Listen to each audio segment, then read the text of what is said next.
तर मंडळी, मी आज बनवते आयुर्वेदिक तेल केसांसाठी. केस गळतात किंवा वाढ खुंटलेली आहे अशासाठी आयुर्वेदिक तेल बनवते.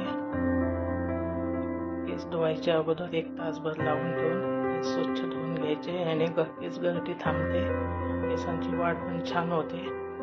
त्याच्यासाठी मी आता घेतलेलं आहे पाव लिटर तेल. आम्ही घरी काढलेलं आहे, म्हणजे नारळ खोबऱ्याचं तेल.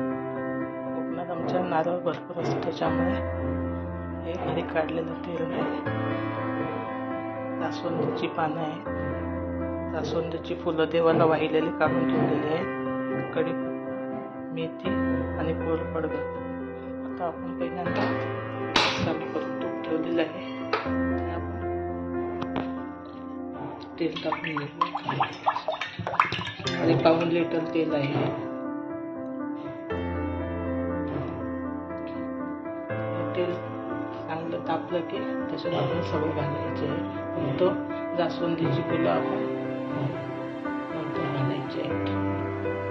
बघा, आता आमचं आयुर्वेदिक तेल, खोबऱ्याचं तेल तयार आहे. 2 दिवस झालं मी असंच मुरत ठेवलं होतं. आता त्याला चांगलं गाळून घेऊन बाटलीत 2 दिवस ठेवलं, ह्याच्यासाठी की त्याचं सगळं अर्क त्या तेलात उतरतं, आपलं छान तेल तयार होतं.